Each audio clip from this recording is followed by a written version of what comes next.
إن الحمد لله نحمده ونستعينه ونستغفره ونعوذ به من شرور أنفسنا ومن سيئات أعمالنا من يهده الله فلا مضل له ومن يضلل فلا هادي له أشهد أن لا إله إلا الله وحده لا شريك له وأشهد أن محمدا عبده ورسوله أدى الأمانة وبلغ الرسالة ونصح الأمة وجاهد في الله حق جهاده حتى تركنا على المحجة البيضاء ليلها كنهارها لا يزيغ عنها إلا هالك اللهم صل وسلم وبارك على سيدنا محمد بن عبد الله وعلى آله وأصحابه وأنصاره وجنوده ومن استنى بسنته ومن تبعه ووالاه أما بعد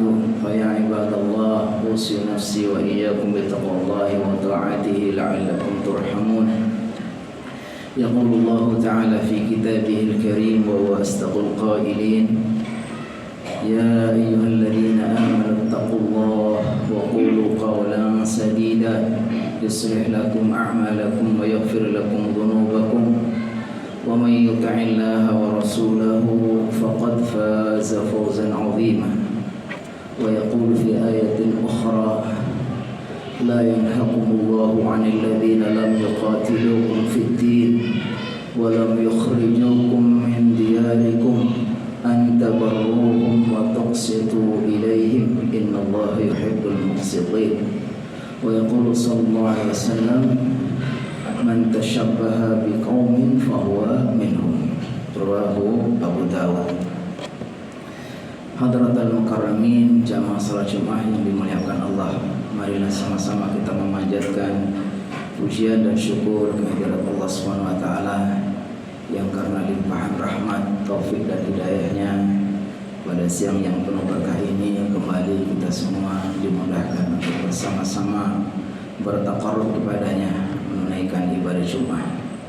Marilah kita berdoa, kita permohon kepada Allah kiranya niat kita, langkah kita, hadir kita di dalam taqarrub ini Allah Subhanahu wa taala berkenan menerimanya, membalasnya dengan pahala yang berlipat ganda. Dengannya Allah berikan kita ampunan, berikan kita derajat yang tinggi di sisinya, dan insyaallah Allah Subhanahu wa taala akan catat di dalam lembaran-lembaran amal kita. Hadirin jamaah salat Jumat yang dirahmati Allah, di antara ajaran mulia dan sangat penting di dalam Islam adalah ajaran bertoleransi, yaitu sikap saling memaafkan, saling memahami, saling berlapang dada, saling mengerti satu sama yang lain. Dengan memahami makna toleransi yang benar ini, maka kita insya Allah akan bisa hidup damai, harmoni, saling support dalam hal-hal yang sifatnya muamalah, dan juga akan mendatangkan kedamaian dan kebahagiaan sebagai misi utama Islam. Wa ma arsalnaka illa rahmatan lil alamin. Bahwa Islam ini diturunkan adalah dalam rangka memberi rahmat untuk semuanya, lil alamin, untuk semuanya. Kata toleransi kalau kita membaca, merujuk kepada kamus, toleransi itu diambil dari bahasa Latin yang artinya itu sabar, menahan diri, memaafkan. Itu sebetulnya arti toleransi. Kalau dalam bahasa Arab itu masdar dari kata-kata tasamaha yatasamahu, yaitu tasamu. Jadi toleransi itu dalam bahasa Arab disebut tasamu. Tasamu itu berfaedah musyarakah bainat tarfain, yaitu memberi makna gabungan atau joinan antara dua pihak. Sehingga kalau orang dibilang toleransi itu adalah dua belah pihak saling. yang artinya tasamaha, saling memaafkan, saling berlapang dada, saling memahami, saling memaklumi. Tapi kebetulan kalau kita perhatikan sekarang ini makna toleransi ini kebablasan, dalam artian lebih dari sekedar saling memaklumi, saling memaafkan, saling memahami, tetapi harus ikut.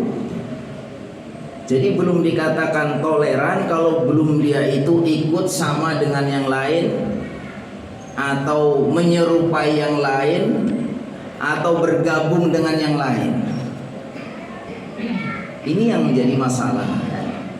Karena apa? Karena kita memaknai toleransi ini lebih daripada yang seharusnya.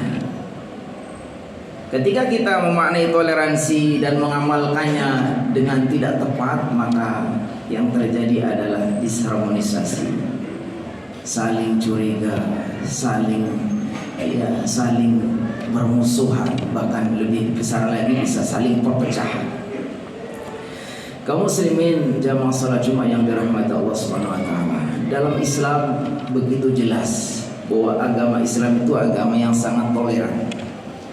Makanya kalau kita membaca ayat-ayatnya, hadis-hadisnya begitu jelas. Pokoknya hadis kita tidak boleh memaksa yang lain. Ayat-ayat yang tentang kita melarang orang lain untuk mengikuti agama kita dengan cara dipaksa, ya kan? Makanya kata Allah SWT, la ikraha fid din, qad tabayyana rusydu minal ghayy. Tidak ada paksaan orang itu untuk beragama. Karena apa? Qad tabayyana rusydu minal ghayy. Karena yang jelas-jelas benar dan jelas-jelas salah itu udah jelas.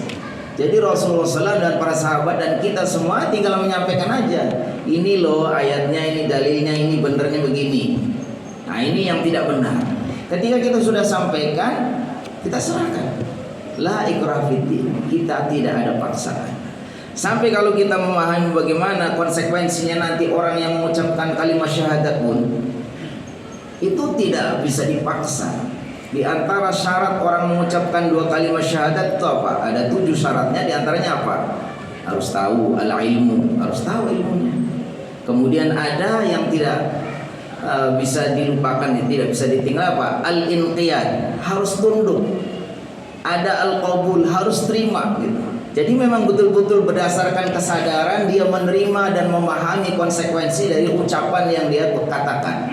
Pokoknya dia mengucapkan asyhadu an la ilaha illallah wa asyhadu anna muhammadar rasulullah, tapi dia tidak paham atau dia terpaksa, tidak sah juga. Ini menunjukkan bahwa dalam beragama Islam ini betul-betul harus berangkat dari ilmu. Makanya harus dari ilmu dan dari pemahaman. Makanya kata Allah SWT dikatakan apa? Dikatakan apa?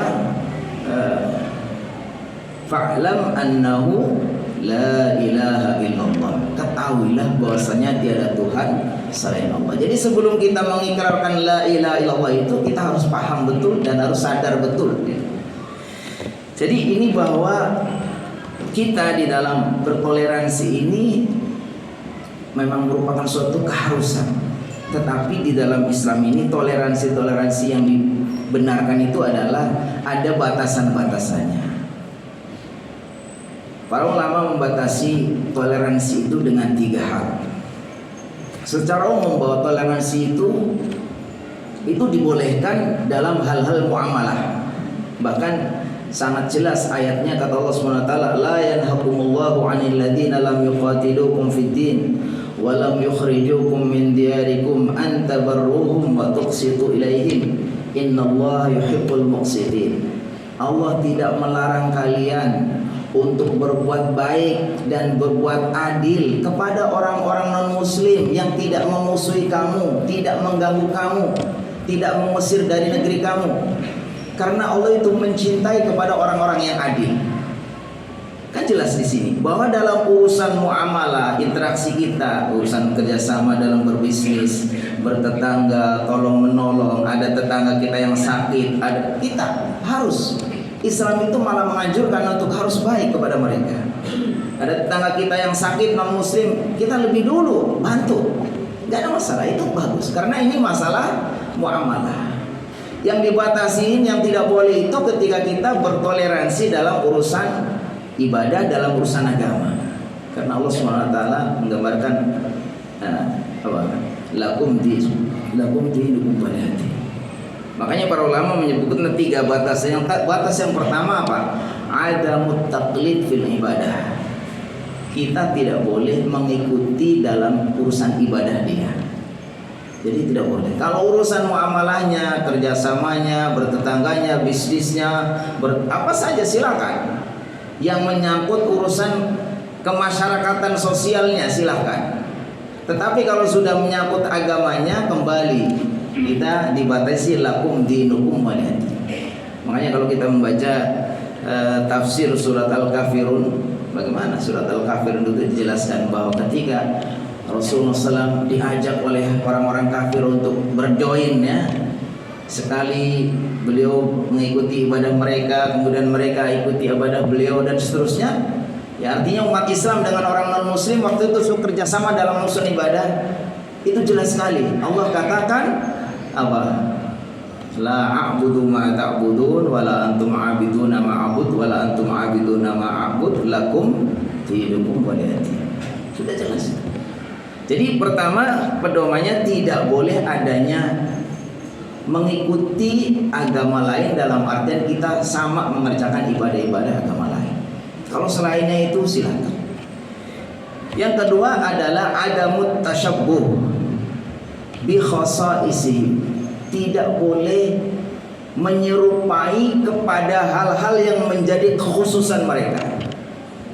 Kalau ada sesuatu yang menjadi kekhususan, atau suatu budaya atau pakaian atau tradisi tertentu, orang begitu dia melakukan tradisi itu berarti dia adalah agamanya ini, dia madhab apa, dia akidahnya ini, berarti itu kita tidak boleh. Beda kalau yang sifatnya bukan kekhususan. Ini bisa dipakai untuk siapa saja, agama apa saja. Tapi ketika simbol atau satu hal tertentu itu menunjukkan itu kekhasan dia, berarti itu kita tidak boleh. Karena Rasulullah SAW mengatakan man tasyabbaha biqaumin fahuwa minhum. Siapa yang menyerupai suatu kaum, dia berarti golongan mereka.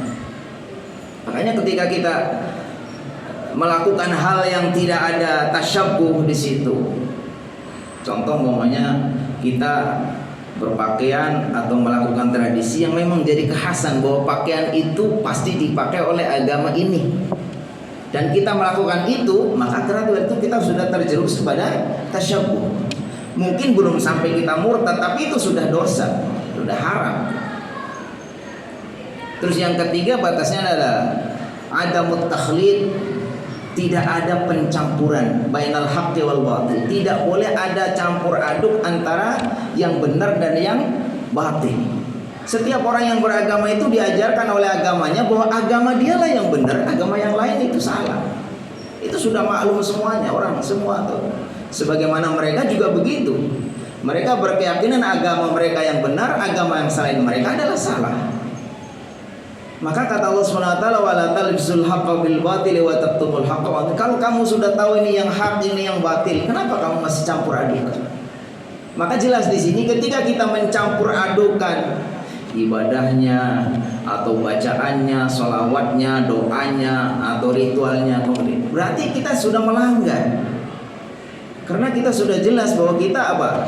Berkeyakinan inna dina indallahi Islam. Sesungguhnya agama di sisi Allah itu adalah agama Islam. Dikatakan apa? Al-yawma akmaltu lakum dinakum wa atmamtu alaikum ni'mati wa raditu lakumul Islam madina. Saya ridho Islam sebagai agama kalian. Ya, jadi sisi Allah yang diridhoi adalah Islam. Lebih jelas lagi ditafsirkan ayat lain apa? Wa may yabtaghi waral islami dinan falan yuqbala minhu wa fil akhirati minal khasirin. Siapa yang mencari selain Islam maka tidak diterima dan dia akan menjadi orang rugi. Itu kan keyakinan di dapur kita. Kita harusnya setiap orang beragama itu harus meyakini bahwa agama kita itu yang benar. Nah, makanya ketika kita yakin bahwa agama kita benar kemudian dicampur dengan yang lain yang kita yakini batil, berarti kita sudah melakukan satu apa? Satu pencampur adukan yang dilarang oleh Allah Subhanahu wa taala. Wala talbisul haqqa bil batili wa taktumul haqqa wa antum ta'lamun.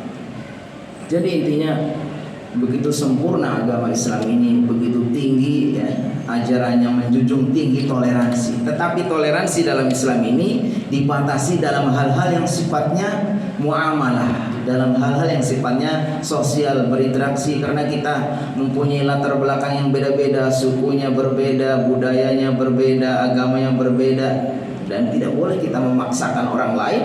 Maka salah satu yang akan menjadi wadah bagaimana memandu kita untuk hidup bersama adalah kita harus menjunjung tinggi toleransi. Tapi toleransi yang diajarkan dalam Islam itu dibatasi, tidak sampai kemudian membatalkan agama kita.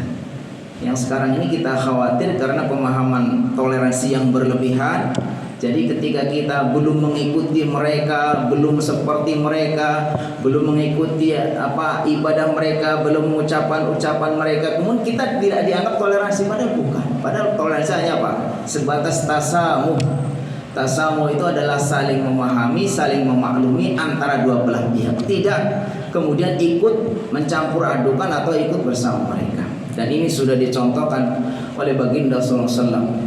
Ketika baginda SAW pertama kali hijrah ke Yathrib, di situ ada suku Yahudi, ada suku Khazraj, suku Aws, ada orang Arabnya ya. Kemudian dari orang Yahudi ada Bani Quraidah, Bani Quraidah dan seterusnya. Itu ternyata banyak suku-suku, banyak agama-agama. Tapi baginda SAW bisa hidup di tengah mereka, membuat peraturan bersama yang kita kenal dengan Piagam Madinah, disepakati oleh mereka hal-hal yang bagaimana ketika berinteraksi. Sampai kemudian baginda sudah menjadi seorang pemimpin yang menjadi negara yang sudah kuat, punya pasukan, punya tentara, dan sudah menjadi negara Islam yang kuat pun orang-orang Yahudi, orang-orang Nasrani yang disebut dengan kafir dhimmi itu sangat dilindungi. Kata beliau, katakan, man adza dhimmiyan faqad adzani. Siapa yang menyakiti orang dhimmi, orang dhimmi itu orang kafir yang ada di bawah kekuasaan umat Islam, sudah tunduk ikuti aturan Islam. Ada kafir dhimmi, ada kafir muahad, ada kafir mu'taman. Itu banyak orang-orang non muslim yang ada di bawah naungan umat Islam, dan semuanya mereka aman mendapatkan hak masing-masing. Ini menunjukkan bahwa Islam ini menjunjung tinggi toleransi. Ketika diterapkan dengan benar, diamalkan dengan benar, maka insya Allah akan menjadi kebaikan, sehingga kita bisa hidup damai, tentram, sebagaimana yang menjadi tujuan utama agama Islam adalah assalam ya, al-islamu assalam. Islam adalah agama damai, dan Islam ini diutus sebagai rahmat, dan Allah SAW diutus membawa Islam sebagai rahmatan lil alamin. Barakallahu li wa lakum.